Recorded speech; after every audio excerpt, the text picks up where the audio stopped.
제가 이번 주에는 우리가 다 나이가 들어가잖아요. 그래서 이 연로한 권사님들을 대상으로 또 그리고 우리 지금 그 비교적 젊은 세대도 또 금방 세월 지나면 다 나이가 들어가기 때문에 우리들에게 성경은 어떤 말씀으로 소망과 위로를 주시는가 생각을 하다가 이 말씀을 준비하게 됐습니다.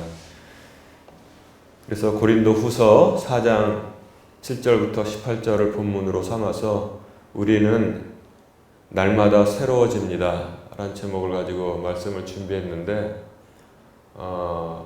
아침에 우리 김정자 권사님 무슨 일이 있어서 택시 타고 나중에 오시거나 아니면은 못 올 수 있다고 전가를 하시기에 아이고 참 꼭 좀 오셨으면 좋겠는데 그런 생각을 했는데 택시 타고 오셔서 참 기쁩니다. 그래서 오늘 말씀을 특별히 이렇게 준비를 했는데 참석해서 참 좋습니다. 지금 여러분 그 선진국들이 노령화의 문제를 가지고 있습니다. 대한민국도 선진국이니까 예외가 아니죠. 노령화의 문제를 지금 우리가 가지고 있고 지방은 더 심합니다. 지방은 더 심하고 여긴 그래도 도시니까 좀 어떤지 모르겠어요. 그래도 여기도 이제 다 요양원이죠. 그런데 농촌 지역으로 들어가면은 거긴 더 심해요. 또 그리고 심한 요소가 하나 있습니다. 무엇입니까? 교회의 노령화는 지금의 문제가 아니라 이미 수십 년 전부터 교회 노령화가 문제라고들 다들 했습니다. 어떤 자료를 보니까요, 그 1945년에 2차 세계대전이 끝났잖아요.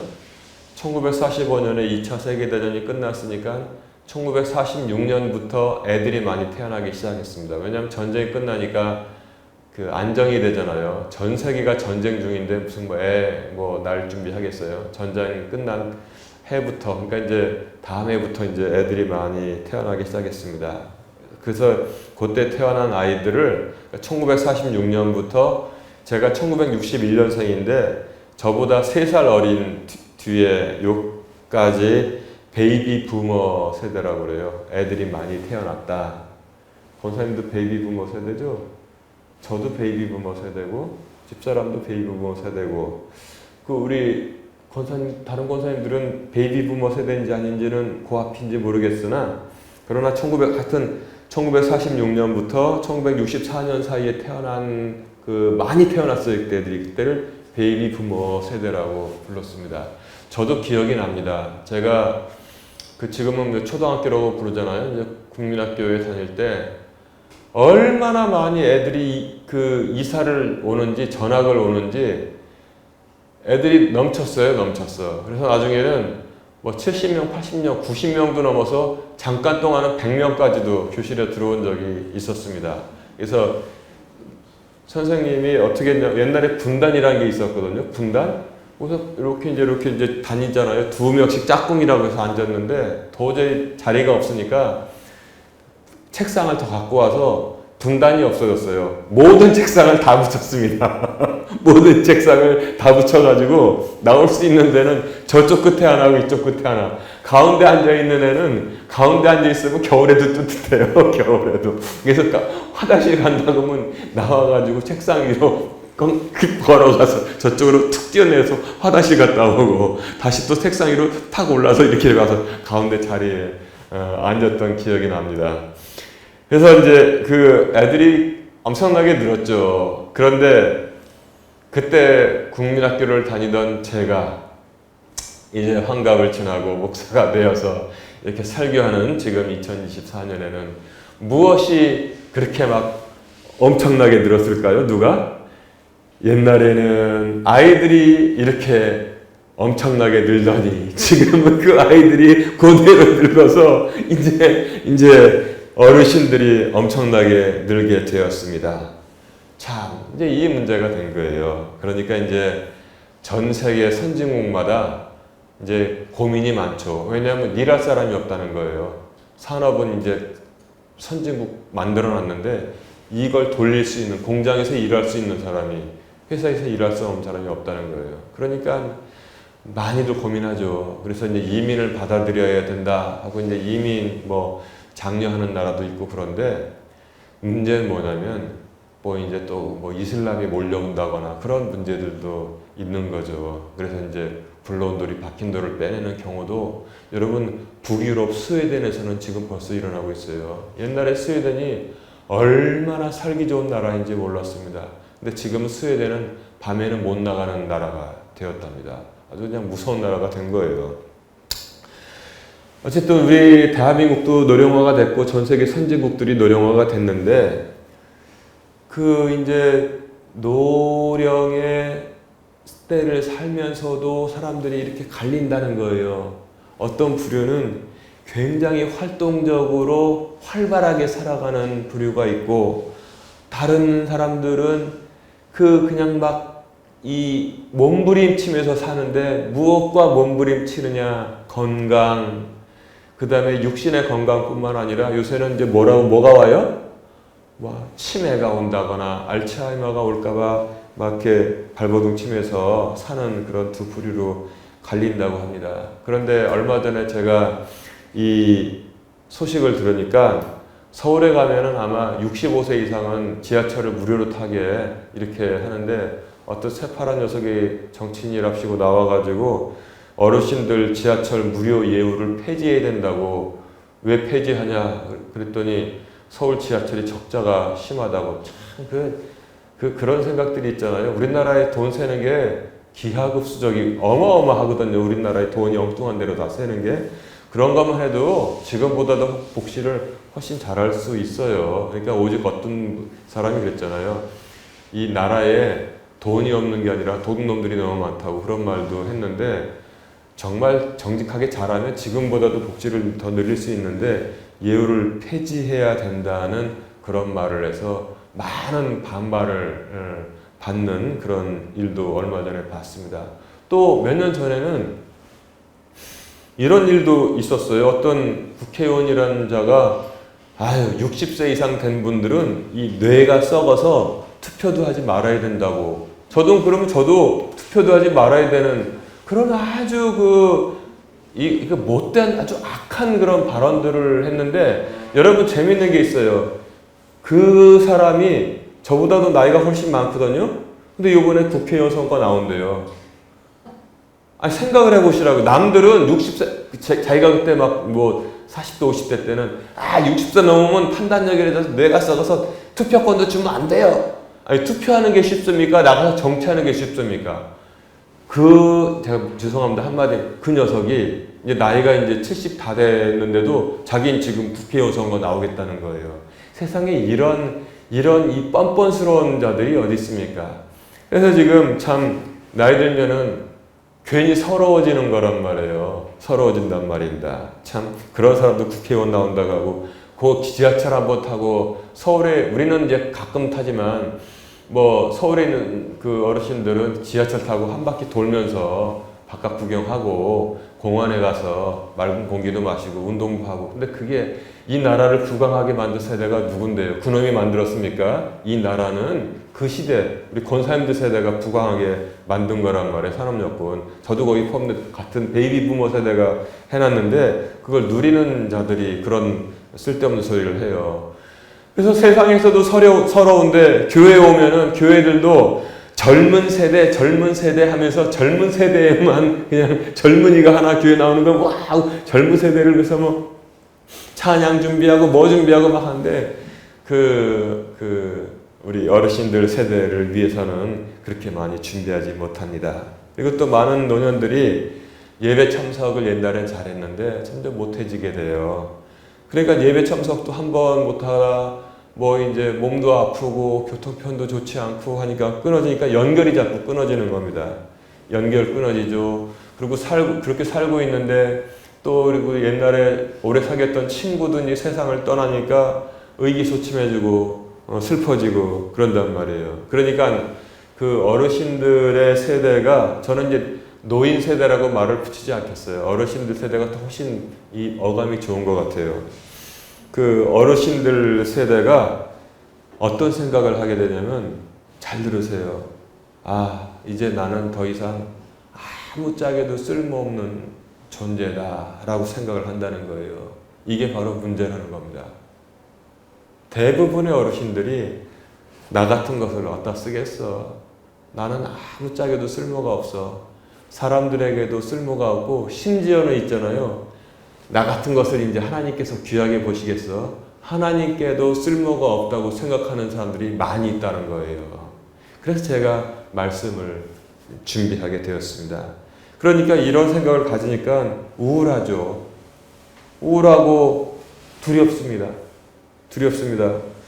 그러니까 이제 어떤 현상이 일어나냐면, 어르신들은 결정을 잘 못한대요. 결정 장애가 생긴대요.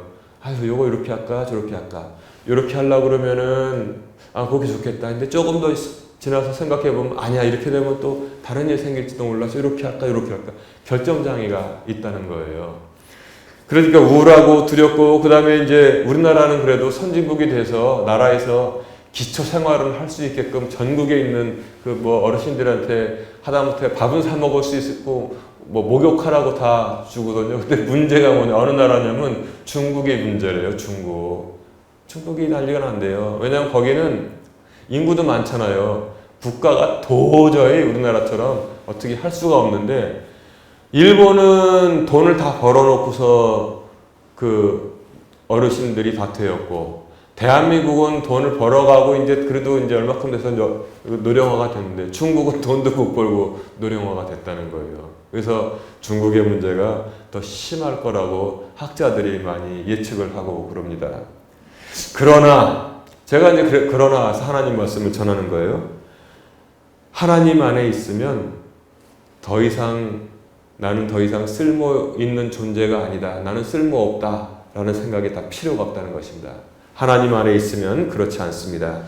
하나님께서는 뭐라고 말씀하셨냐면, 잘 들어보세요. 잠언 20장 29절에 보면은, 젊은 자들의 영광은 그들의 힘이요 늙은 자들의 아름다움은 흰머리니라, 이렇게 말씀을 하셨어요.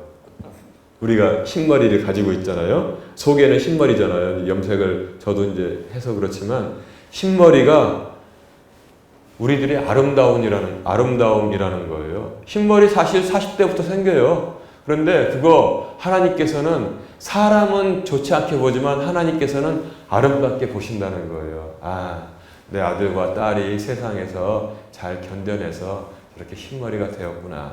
나는 저 믿음으로 걸어온 모든 길들을 내가 사랑한다. 그래서 늙은 자들의 아름다움은 흰머리이니라, 이렇게 하나님께서 잠언 20장 29절을 통해서 말씀해 주셨습니다. 그리고 잠언 16장 31절은 흰머리를 의의 길에서 얻으면 그것은 영광의 관이 되느니라. 더 구체적이죠? 우리가 흰머리였는데 세상 살아가면서 옳은 길만 계속 걸었잖아요. 그러면서 늙었어요. 그러면 하나님께서 그것이 영광이 되게 해주시겠다는 거예요. 옳은 길을 걸으면서 흰머리를 얻었다. 그 사람은 하나님께서 영광이 되게끔 해주시겠다 약속을 해 주셨습니다. 그러니까 우리가 소망을 가지고 나갈 수 있죠. 그리고 또 오늘 본문에 보면은 두 번째 고린도후서 4장 7절에 보면은 이렇게 말씀하고 있어요. 그러나 우리가 이 보배를 질그릇 안에 가지고 있나니 이것은 뛰어난 권능이 하나님에게서 나며 우리에게서 나지 아니하게 하려 함이라 그랬습니다. 여러분, 인생은 다 질그릇입니다. 우리 연약한 존재들이에요. 뭐 건강을 뽐내는 그런 사람도 오히려 더 먼저 세상을 떠났다는 뉴스를 심심치 않게 들을 수가 있을 것입니다. 사람은 다 흙으로 만든 존재이기 때문에 질그릇과 같다고 했습니다. 그래서 저도 질그릇과 같고 연약한 존재이고 우리 성도님들도 모두 연약한 존재인 것입니다. 질그릇과 같은데, 그러나 다른 게 있습니다. 우리 하나님 안에, 주 안에 있는 자에게는 그 질그릇 안에 보배를 담고 있다는 거예요. 그게 중요하잖아요. 보배가 중요하지 질그릇이 중요해요? 여러분, 만약에 어느 음식점 갔는데 어떤 음식점은 아주 그냥 좋은 그릇에다가 스테인레스 그릇에다가 맛없는 음식을 담아서 팔아요. 그 집 가서 식사를 하시겠습니까? 아니면 저쪽 어떤 뚝배기집 가는데 거기는 기가 막히게 맛있는 음식을 이 질그릇에다 담아서 손님한테 내면 어느 집에 가겠어요? 그 안의 것을 보잖아요. 안의 것을. 하나님 보시는 것도 마찬가지입니다. 우리는 세상 사람들도 질그릇, 우리도 질그릇입니다. 그런데 다른 게 무엇이냐면 우리는 보배를 질그릇 안에 담고 있다는 거예요. 우리 안에 놀라운 보배를 담고 있다. 그것은 그리스도 복음의 빛이다. 이렇게 말씀을 해 주시고 있습니다. 이것이 바로 결정적인 차이가 되는 것입니다. 그래서 우리는 나이가 들어도 똑같이 귀한 존재라는 사실을 잊으면 안 돼요. 자부심을 가져야 돼요. 우리 안에는 세상이 줄 수 없는 보배를 나는 담고 있다. 이 김무량 목사도 담고 있고 여러 성도님들도 다 보배를 담고 있습니다. 그렇기 때문에 여기서 결정적인 차이가 있는 것입니다. 또 선물을 주셨는데 무엇이냐면 우리는 다시 일으켜집니다. 오늘 본문 고린도후서 4장 8절부터 11장까지의 말씀을 보면은 우리는 뭐냐면 질그릇이지만 보배를 그 안에 담고 있기 때문에 사방에서 고난을 당해도 괴로워하지 않고, 거기 나와 있잖아요. 난처한 일을 당해도 절망하지 않고, 핍박을 받아도 버림받지 않고, 거꾸로 뜨림을 당하여도 망하지 않는다. 이렇게 말씀을 해 주시고 있습니다. 그래서 11절에 보면은 살아있는 우리가 예수님으로 인하여 항상 죽음에 넘겨짐은 예수님의 생명 또한 우리의 죽을 육체 안에 나타나게 하려 함이라. 이렇게 말씀해 주시고 있습니다. 제가 어렸을 때 그 갖고 놀던 그 장난감 생각납니다. 요즘은 그런 거 갖고 노는 애들 있는지 모르겠네. 오뚜기라고 있었는데, 오뚜기 노란색 이렇게 눈사람처럼 돼가지고 오뚜기 갖고 와서 이렇게 기울이면은 탁 놓으면은 여름에 탁 바닥바닥 딱 서요. 그러면 그때도 신기하잖아. 이게 왜 자꾸 서나? 탁탁탁 해도 자꾸 넘어뜨려도 탁탁 쓰단 말이에요. 그래서 굴러도 떼굴떼굴 굴러서 나중에 또 거기서 또 탁 서가지고 이러고 있고, 이상하다. 어떻게 하면 안 쓸 수 있어? 못 쓰게 할 수 있을까? 이제 그때 잘 모르니까 손으로 한참 누르고 있어요. 한참 누르고 있으면 한참 누르고 있다. 이제 되겠자고 손 딱 띄면 또 금방 또 딱 쓴단 말입니다. 바로 영적인 오뚜기로 우리를 만들어 주셨습니다. 아멘. 아멘. 그래서 제가 이제 한날은 뜯어봤죠. 왜 이 오뚜기가 왜 자꾸 쓰나 해가지고 결국은 이제 오뚜기 요거 이렇게 그걸 분리했어요. 이렇게 딱 맞추는 데를 분리해가지고 이 속에 도대체 뭐가 이렇게 쓰나 했더니 뭐가 들어있게요. 세상에 요만한 납덩어리가 거기에 딱 붙어서 밑에 있더라고요. 요놈이 쓰게 만드는 거야. 우리 인생도 마찬가지입니다. 우리가 사방에서 고난을 당하나 괴로워하지 아니하고, 난처한 일을 당하나 절망하지 아니하고, 핍박을 당하나 버림받지 아니하고, 거꾸로 뜨림을 당해도 망하지 않는 이유는 뭐냐면 우리 안에 뭐예요? 질그릇인데 우리 안에 보배를 담고 있기 때문에 그렇다고 결론이 이미 다 나는 것을 주님께서 말씀을 통해서 알려주셨습니다. 이 얼마나 귀한 사건입니까? 한번 생각해 보세요. 제가 한번 정리해 볼게요. 나이가 들면은 사람들이 대부분 어떤 생각하냐면 나는 더 이상 쓸모가 없는 존재다. 사람들에게도 쓸모가 없고 자식들에게도 환영받지 못하고 친구들끼리나 모여서 그냥 늙은 것들이 누구 있지, 심지어는 하나님도 우리를 기뻐하시지 않을 거야, 이렇게 생각할 수 있지만, 그러나 하나님 안에 있으면 그렇지 않다는 거예요. 하나님께서는 우리의 흰머리를 영광스럽게, 즉 옳은 길 가면서 얻는 흰머리를 영광으로 보시고 아름답게 보신다고, 하나님은 그렇게 보신다고 그랬어요. 하나님이 그렇게 보시는 게 제일 중요하죠. 안 그래요? 지나간 사람이 봐주는 게 뭐가 그렇게 중요해요? 하나님이 우리를 어떻게 봐주시느냐가 제일 중요합니다. 그걸로 모든 게 결정이 돼요. 하나님께서 그렇게 말씀하셨죠? 그 다음에 두 번째 뭐예요? 우리는 다 질그릇인데 노뚜기 안에 추가 있는 것처럼 우리 안에 보배를 다 담아주셨단 말이에요. 예수 그리스도를. 두 번째, 세 번째 뭐냐면 오뚜기가 그 안에 추가 있으니까 일어나는 것처럼 우리 안에 보배를 담고 있기 때문에 우리는 어떤 일을 당해도 다시 일어난다는 말씀을 주셨단 말입니다. 얼마나 감사해요. 그 다음에 마지막에 또한 가장 큰 선물이 여기 있습니다. 우리는 날마다 새로워진다고 전하고 있습니다. 날마다 새로워집니다. 날마다 새로워져요. 그래서 고린도 후서 4장 16절. 자, 제가 읽을게요. 잘 들어보세요. 이런 까닭에 우리가 낙심하지 아니하노니 우리의 겉사람은 썩어 없어져도 속사람은 날마다 새로워지는도다. 이렇게 말씀을 해 주셨습니다. 우리의 겉사람은 이거예요. 이거. 여기 보면 어이구 손등에도 주름이 들었네. 털이 좀 다시 좀 많이 났고 이게 겉사람이에요. 이게 겉사람. 머리가 휘어졌네. 요 겉사람. 우리의 속사람은 날마다 속에 있는 하나님을 찬양하고 말씀을 읽고 기도하고 내가 오늘은 운동을 좀 하러 나가야겠다 생각하는 거 있죠. 그 속사람. 그건 날마다 새로워진다고 주님께서 허락을 해주셨어요. 그러니까 여러분 이 말씀 가지고 좀 속지 마세요. 아유 나는 이제 뭐 아무것도 못해. 그거 아니에요. 맞아요. 겉사람은 이제 빨리 뛸 수는 없어요. 그러나 속사람은 아니야. 하나님이 힘 주시면 내게 능력 주시는 데 안에서 내가 모든 것을 할 수 있어. 그렇게 생각할 수 있다는 겁니다. 사람을 그렇게 바꿔놓는다는 거예요. 이 복음의 능력이 하나님의 말씀이 사람을 그렇게 바꿔놓습니다. 보면은 젊은이들 중에서도 있잖아요. 이런 말 하는 애들 많이 있어요. 중국 젊은이들이 이런 말을 한대요. 참 안 됐더라고요. 이생망이란 말 들어봤어요? 이생망? 이번 생은 망했다.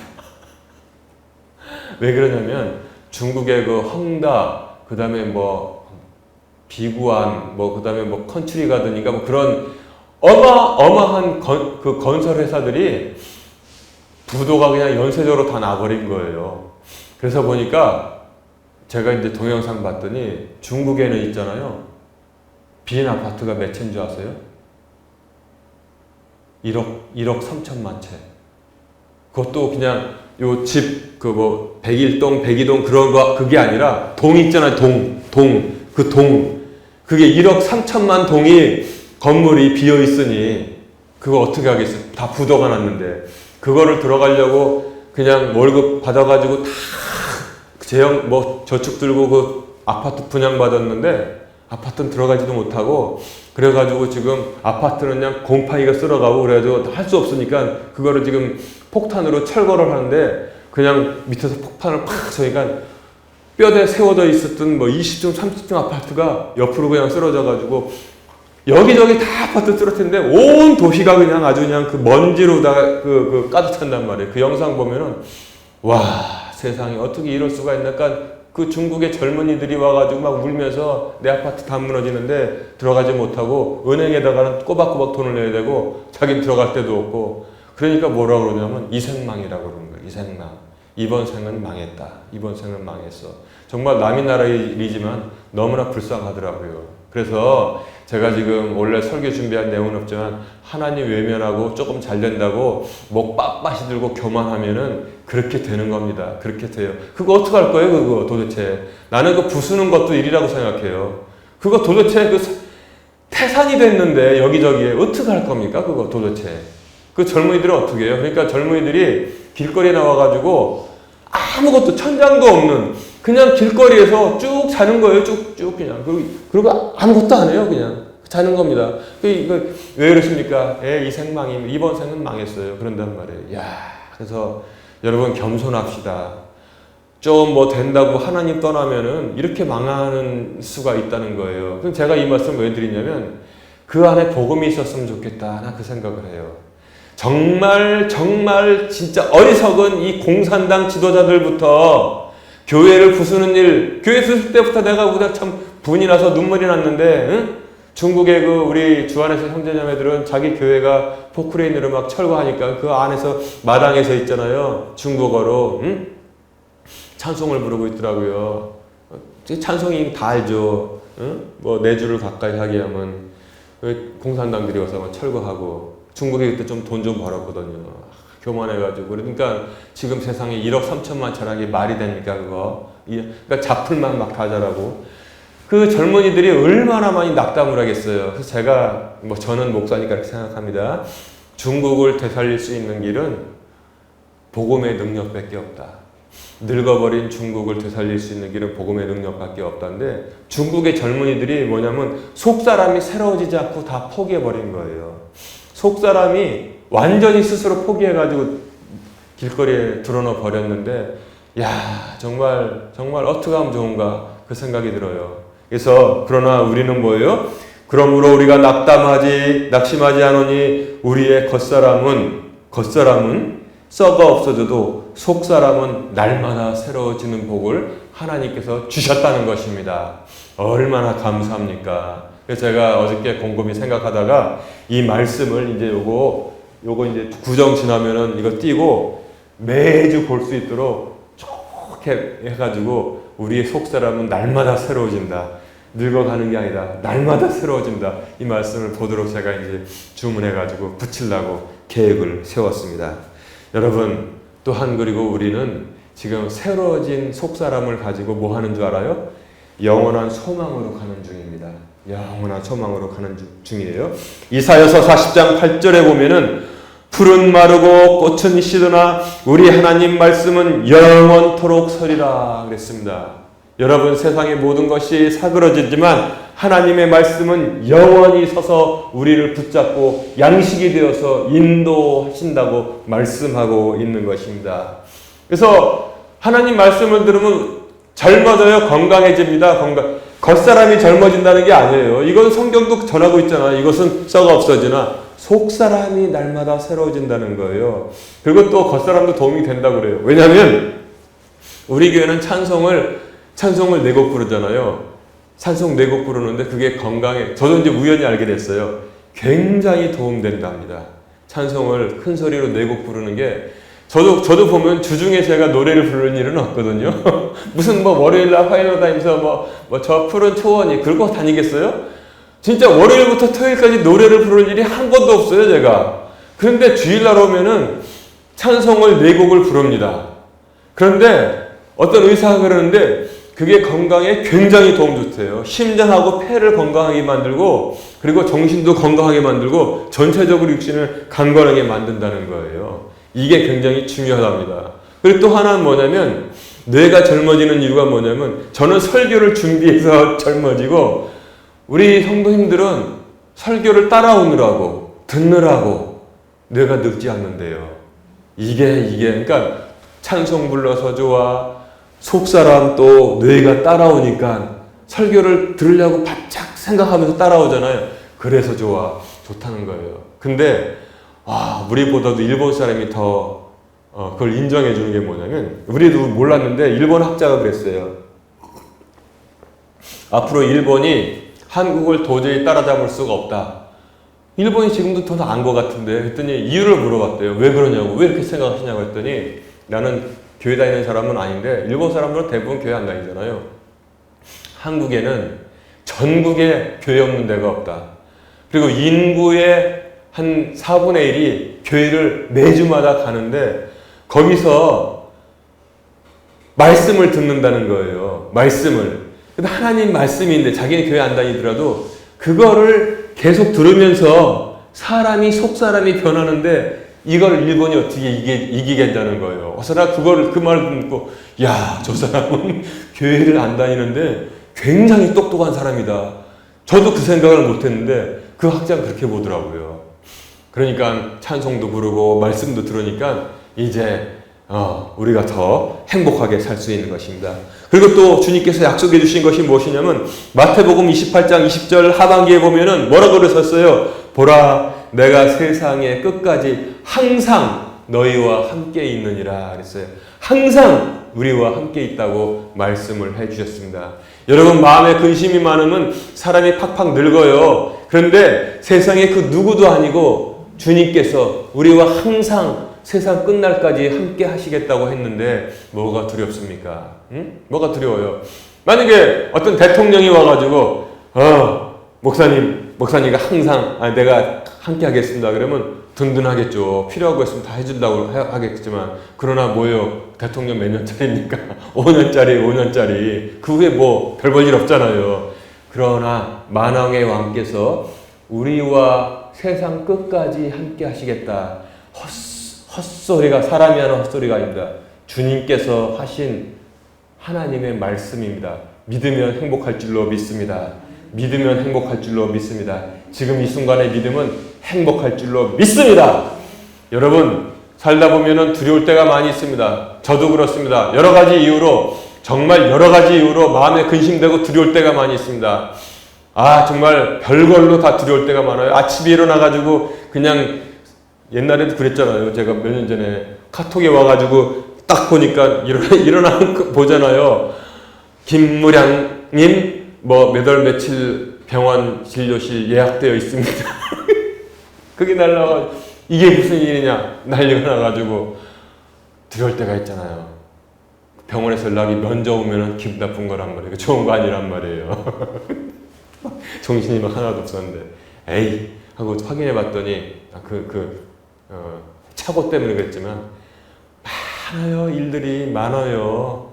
우리를 두렵게 하고 절망하고 좌절하게 하는 일들이 얼마나 많습니까? 사람 사이 관계에서도 그래요. 사람 사이 정말 서로 사랑하고 친하게 지내야 돼요. 집사람하고도 저 같은 경우는 그래요. 다투잖아요. 다투는 거 보면 큰일은 없어요. 나라 구하는 일로 다투는 적은 없습니다. 사소한 일로 다투는 사소한 일로. 응? 다 그렇잖아요. 웃으시는 거 보니까 다 똑같은 거야. 나라 구하는 일로 독립운동 하자고 다투는 일은 없습니다. 다 사소한 일로 보면은 다투게 되는데 그러면 기분이 나쁘잖아요. 우울하고. 그러나 그 순간에도 하나님께서, 예수님께서 세상의 끝까지 함께 하시다고 약속했으니까 그거를 생각하고 믿으면 행복해집니다. 아멘. 예. 또 하나, 그리고 이사야서 46장 4절은 더 귀한 말씀을 주시고 있습니다. 너희가 노년에 이를 때까지 나는 그니라. 백발이 될 때까지 내가 너희를 업으리라 그랬어요. 내가 만들었은즉 내가 안을 것이요 내가 너희를 업고 건져내리라 그랬어요. 너희를 업고 건져내리라 그랬습니다. 어떤 미국 목사님이 썼던 글을 읽어보니까 이렇게 돼 있어서 제가 공감을 많이 했어요. 그 목사님이 어렸을 때 아버지하고 저기 그 강 있잖아요. 강하고 호수로 이렇게 낚시하면서 이제 즐겁게 주말에 갔대요. 그런데 이제 해가 지니까 뉘엿뉘엿치니까 오 세상에 밤에 뱀들이 나오나 봐요. 강에서 물뱀들이 있잖아요. 막 때로 나오는데 뱀들이 얼마나 많이 나오는지 어린애가 얼마나 무섭습니까? 세상에. 징그럽기도 하고 와 무서워가지고 새파랗게 질렸대요. 즐거웠던 그 해가 떠 있는 시간은 다 지나고 저녁이 되니까 뱀들이 그렇게 나오더랍니다. 그래서 그냥 막 무섭다고 막 그랬더니 물뱀은 사람을 물어도 죽지는 않은 모양이죠. 그러니까 아버지가 걱정하지 말라고 아빠 등에 올라타라고 그러더래요. 그래서 아빠 등에 올라탔더니 아버지가 자기를 업고서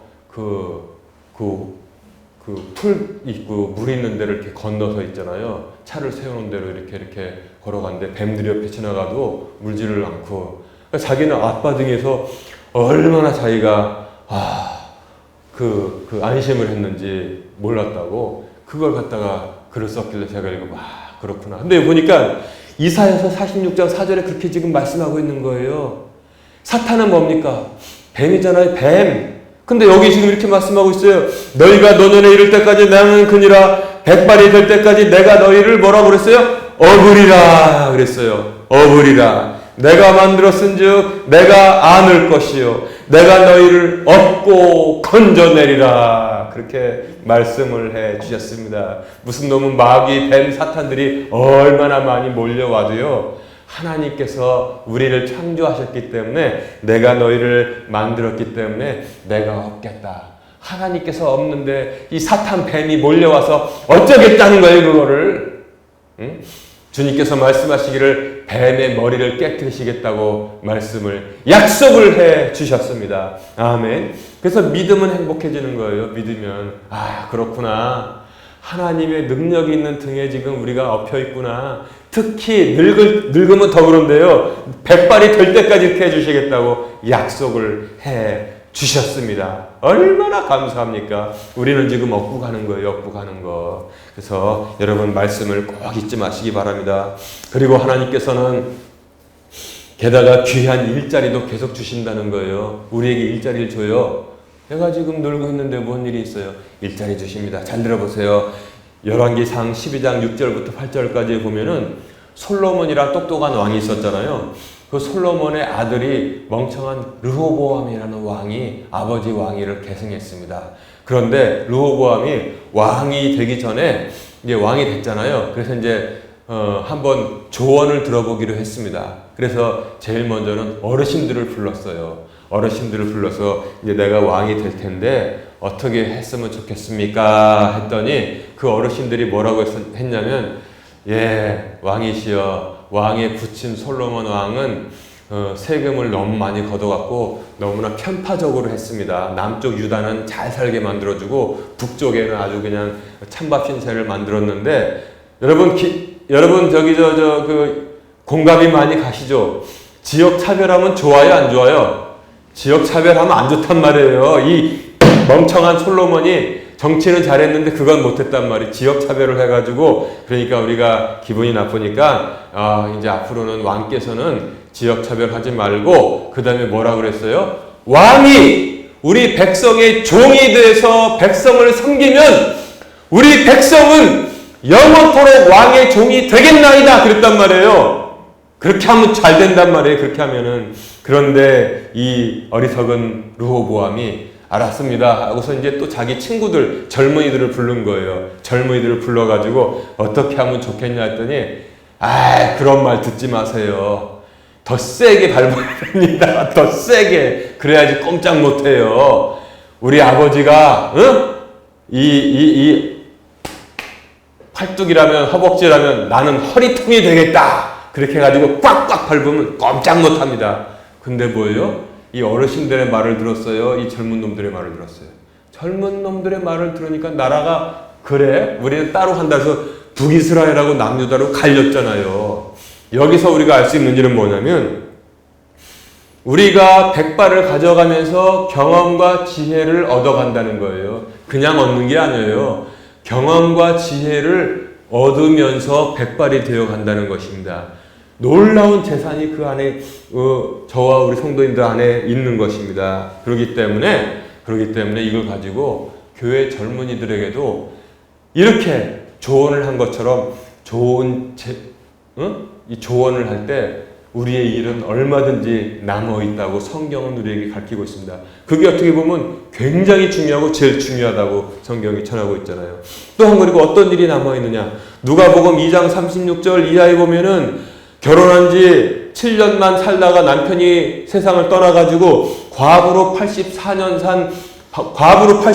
살았어요. 안나라는 할머니가 있었는데 안나 에셀지파의 안나가 있었는데 그 할머니가 성전을 떠나지 아니하고 나이가 들었는데도 성전을 떠나지 아니하였습니다. 이분은 성전을 떠나지 아니하고 밤낮으로 금식하고 기도하며 하나님을 섬겼을 때 그때 누구를 결국 만났습니까? 아기 예수님을 만나게 되었다고 성경은 전하고 있는 것입니다.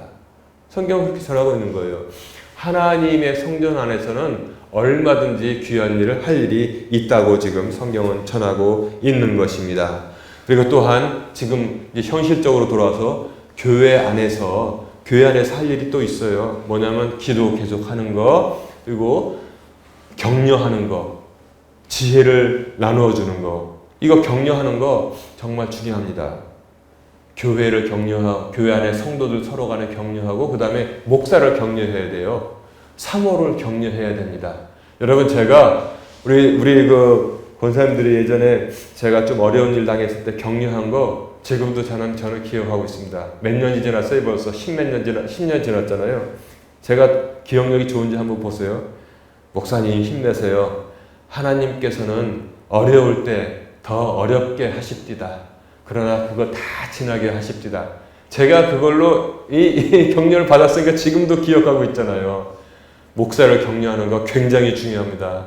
목사만 성도를 격려하는 게 아니라 우리 성도님들도 목사를 격려하는 거예요. 그리고 또한 사모를 격려하는 거예요. 왜냐하면 그게 영적으로 교회 평안을 위해서 굉장히 중요해요. 사모를 격려하는 거. 저는 우리 참 성도님들 감사해요. 사모님 오늘 근무하세요. 뭐 같이 왔으면 좋겠는데 그게 있잖아요. 못 오더라도 제가 전달만 해도 얼마나 그게 영적으로 은혜가 되는지 모릅니다. 그리고 또 어떤 분은 목사님 모든 것 컴퓨터 키 아시죠? 델리트 하시고 그리고 그냥 새롭게 나가면 되는 겁니다. 다 기억을 하고 있습니다.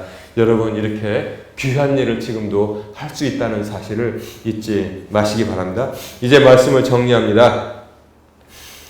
노년의 나날에 영원한 하나님을 생각하십시오. 영원하신 하나님을 생각하세요. 시간이 있으니까 기도하십시오. 안나와 같이 일할 수 있는 것이 있습니다. 노년의 나날에도 하나님께서는 끝까지 붙잡아 주십니다.